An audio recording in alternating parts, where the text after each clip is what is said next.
Staring at herself in the mirror on the restroom door. Saudades do jornalismo, de Olavo de Carvalho. Diário do Comércio, 23 de abril de 2012. 4 ou 5 décadas atrás, você abria os jornais e encontrava análises políticas substantivas. Fossem de esquerda ou de direita, os articulistas ainda acreditavam numa coisa chamada verdade e faziam algum esforço para encontrá-la. Eram também homens de boa cultura literária, conheciam e respeitavam o idioma. Tenho saudades dos longos artigos de Júlio de Mesquita Filho, Paulo Francis, Antônio Olinto, Paulo de Castro, José Lino Grunenwald, Nicolas Boer, Gustavo Corsão, do próprio Oliveiros da Silva Ferreira, que está vivo, mas longe da mídia diária, e tantos outros, tantos e tantos. Hoje em dia, temos puros polemistas, que não investigam nada, não explicam nada, não fazem nenhum esforço intelectual, não tentam entender coisa nenhuma, só tomam posição, lavram sentenças como juízes e ditam regras. Também os havia então, mas como escreviam bem, Carlos Lacerda, Nelson Rodrigues e Raquel de Queiroz eram provavelmente os melhores. O próprio Otto Maria Carpo era do time. Contrastando com a destreza dialética alucinante da sua crítica literária, os artigos de política que publicava no Correio da Manhã, produzidos em série e como por automatismo, eram traslados servis das palavras de ordem do partidão, do qual, em pleno declínio de suas faculdades intelectuais, ele se fizera companheiro de viagem por puro medo da ditadura, talvez do desemprego. Estão repletos de erros pueris, desinformação comunista grossa, mas neles ainda se reconhece o pulso firme do escritor. Do outro lado havia, por exemplo, David Nasser. Sempre se sabia de antemão o que ia defender ou atacar. Mas com que graça se repetia, variando as formas a ponto de fazer as opiniões mais estereotipadas soarem como novidades. Tudo isso está morto e enterrado. Em toda a grande mídia, só raros colunistas ainda honram o idioma. E o melhor deles não é brasileiro, é português. João Pereira Coutinho. Leio com satisfação Reinaldo Azevedo, o mais informado, e Nil Ferreira, o mais engraçado. Os outros que dão gosto estão só na internet.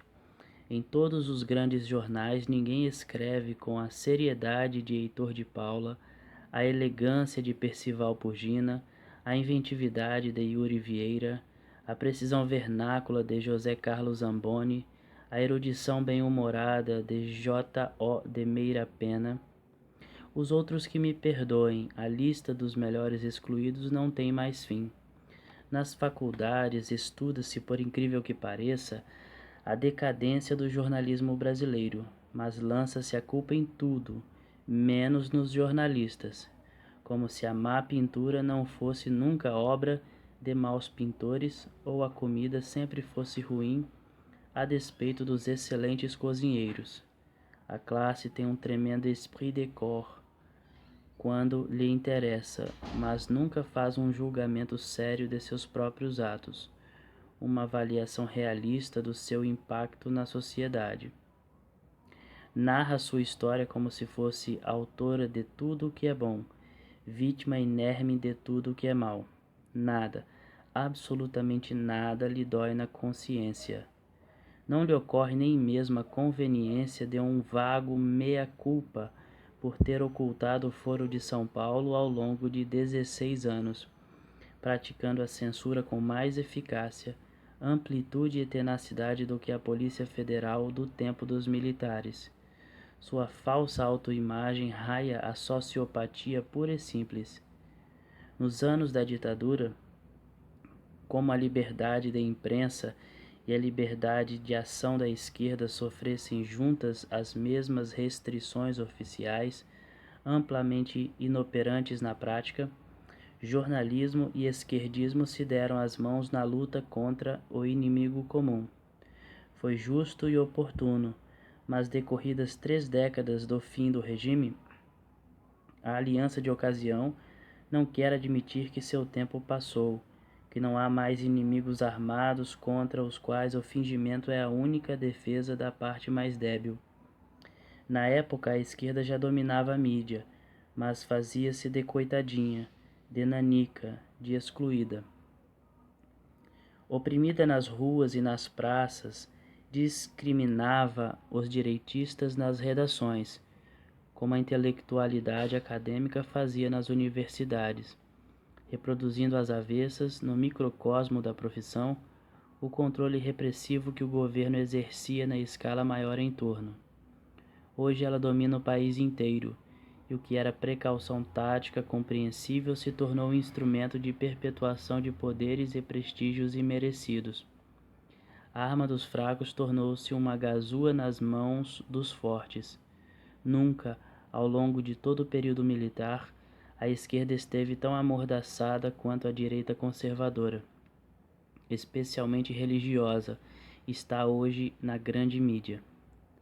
Para camuflar esse estado de coisas é preciso eternizar o luto, alimentar e realimentar, com um jorro constante de lágrimas forçadas e caretas de pavor fingidas, padecimentos e temores velhos de mais de um quarto de século. Essa é a mentira estrutural que está na raiz de todas as degradações do jornalismo brasileiro. É a proibição total da sinceridade. A destruição da linguagem vem daí. Ninguém pode escrever direito quando vive de se esconder de si mesmo. Staring at herself in the mirror on the restroom door.